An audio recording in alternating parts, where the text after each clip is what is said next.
was a dark evening, November 2015. Someone was a girl, barely just a teen, soaking her shirt with her tears as she sat in desolate fear of what had become. What had she done?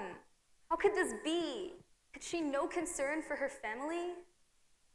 She was alone. No one else was in that room. She sat falling deeper into a tomb that she dug. So she moved on. She lived her life as one does, keeping everything normal, peachy, abuzz, trying desperately, valiantly to hide that deep in her heart, everything was falling apart. It was void-like, numb, an injection of anesthesia directly into her veins, chilling, icy, dead. She was alone.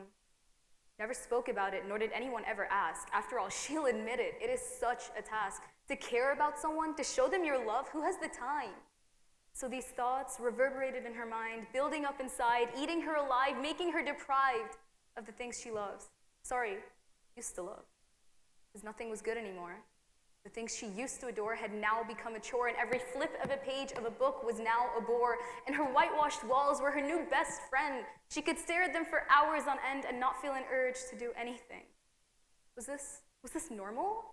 I mean, she'd seen the memes. Nowadays, every teen was walking around in denim-clad jeans and laughing at jokes at their own expense. But what did it mean if she did not laugh? Why could she not laugh? Why was everything dull, monotonous, boring? It seemed like the whitewash of her walls had coated her life, and now everything was the same, pure, gleaming white. So she tainted it with red. She grabbed a blade and cut herself open till it bled, and it started off with 1, then 2, then 3, and now her skin is a canvas of shreds, faint white lines that spell out dread, fear, pain, loneliness, feeling. She only did it to feel. Sweaters, wristbands, long sleeves, she did everything to conceal the bright red lines of euphoric agony. Can't let anyone see, don't let anyone know. Make sure you remain in solitude, alone. Avoid conversations, stay in your zone. You're fighting a losing battle, but don't let anyone know. Shut up, no talk. Why are you silent? Why aren't you silent? Don't make eye contact, don't stutter, don't fidget, don't blink, don't breathe, don't live. It was always here, chanting in her ear, whispering the words that made her fear everyone, everything, always. So she earned her protection by shutting out others, her feelings and emotions hidden by covers at all times. And her interactions were always superficial. In her eyes, her issues were trivial. I mean, who cares about her when other people have it so much worse? Because of this cycle of stigmatization, it took her a year to tell someone. Stigma surrounded her like air, trapping her, choking her, making it impossible to bear the burden she was forced to carry, and yet she had to stay solitary, always alone. She couldn't speak about it, and no one ever asked. It was like starting over, only now she had a task. To take medication without letting anyone know. If people found out about her meds, then gone was the sliver of peace she felt. The news would spread like ice melts, unavoidable and so cold it would freeze her dead. So now, secretly in therapy and on antidepressants, she strived to make her life slightly different, to climb out of the pit she currently ruled and try and focus a bit on her school. But it's so hard to learn, she found, when all you want is to be safe and sound, curled up in a duvet or a chair, trying to make up the hours that insomnia found and stole under your watchful glare.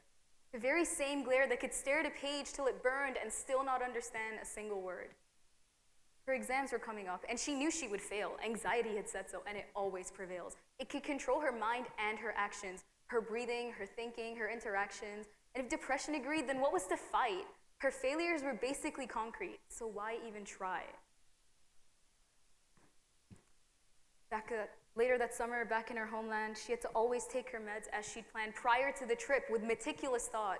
And once a day became a task she had to work very hard to mask. Closed doors, locked bolts, drawn blinds. She was lucky no one ever asked. But what ended up helping was a cocktail of methods. She didn't know what happened, but it got better. And it happened slowly, not all of a sudden. But one day, she woke feeling slightly less burdened, slightly less like the world was collapsing around her, slightly less like her mind was a blur, slightly better. Now she has a message to leave you with, the idea of talking. Sounds obvious, doesn't it? Seems so simple to us, we who feel okay, to go to our friends and family one day and say, hey, I'm not doing so great. But when you're depressed, it's not that easy. Because depression causes anxiety, and you're stuck in this endless loop of hell. And you can't get out regardless of how much you tell others you're fine, because you're not. You need help. So I urge you, please spread the word. Eradicate the stigma by making your stories heard and get rid of the fear of talking about it. Shout it, scream it, yell it, sing it. Mental illnesses are okay. We just need to talk about it. Thank you.